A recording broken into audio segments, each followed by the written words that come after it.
Hello everybody and welcome back to my English space. So glad you could join me one more time and let's dive right in. Because today in this video I'm going to share with you 15 phrases for English conversation. Of course, everyday real conversation that of course will take your English to a whole new level. So stick around. You don't want to miss a thing. And if this is your first time here, make sure that you press that subscribe button right now and also click on the notifications bell icon so you get notified each time that I put out a new video. Thanks so much for being here. Let's dive right in.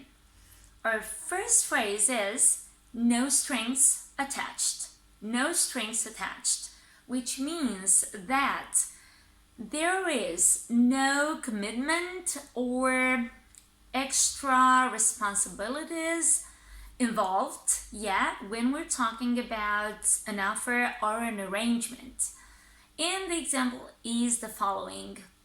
There is nothing unpleasant attached to a certain situation. For example, at the end of a party, a boy who's been showing all the way through that he's been romantically interested in a girl. He's offering to take her home, to give her a lift, and so saying, I'll give you a lift, let me give you a lift, no strings attached. Number 2 comes with the territory. Something comes with the territory, which means that something comes as a natural result of the situation that you are in. For example, being a teacher is very demanding, but that comes with the territory. I love it. I know the tasks and the responsibilities included, but I've committed myself to it, so that comes with the territory. Hope you got this one right as well. Great. Expression number 3, something doesn't float my boat. It doesn't float my boat, which means that something doesn't make me happy or bring me joy. For example, fast food. Fast food doesn't float my boat, except for those times when I'm on the go and I have no way out. So I really have to, we have to pull over by the side of the road and have our meals at KFC or McDonald's, and that's it. But other than that, I really do love to cook and eat home-cooked meals. Thanks God. Number 4, it comes into play. Something comes into play, which means that something can have a use or an effect in a particular situation. For example, fishing can be great, but when mosquitoes come into play, it can turn into a memorable, awful time. Number 5, less is more.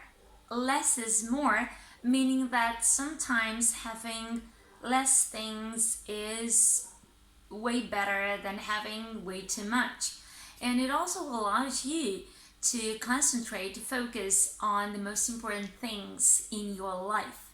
For example, one of the friends in a chat between friends over a cup of tea is saying to the other, I love buying gadgets that ease my workload in the kitchen. How about you? And the other one says, oh no, that's not my type, not for me. Less is more, and you know this. Maybe she's that type of friend loving the minimalist kind of lifestyle. Number 6 is for the life of me. For the life of me, which means I can't remember or understand something even if I try hard. I can't remember his name for the life of me. Number 7, work in progress. Work in progress, something that's being developed but not yet complete. And an example here, again, 2 friends over a glass of juice, and one of them is saying, "Oh, come on, I'm just so curious about your kitchen. Can you show us a sneak peek? Can you give us a sneak peek?" Because the other one is having a big renovation. And she's just saying, "Oh no, sorry, I can't, work in progress." Meaning that she isn't going to show them, not the tiniest bit of her kitchen until all is done, because right now it's work in progress and she wants everything to be finished. Good. And number 8, we have what's in store for somebody, of course. So what's in store? Meaning what's likely to happen, or what is something planned? Something coming up. College is over in like about a month, and that's it. Now, what's in store for us? Meaning, what will come next for us? What will happen to us? What's awaiting us? Number 9, bottom line. Bottom line. That's a great phrase to use. Let's see. It is a phrase used in a conversation when you want to stress the most important factor, or element of a conversation. For example, this has been the coolest holiday we've ever had. Bottom line is, we've put a lot of energy into organizing it. Next, number 10, hold that thought. Hold that thought. It is used when wanting to remind somebody that they should remember an idea or thought that is important, and which it might be useful to bring up later on in the conversation.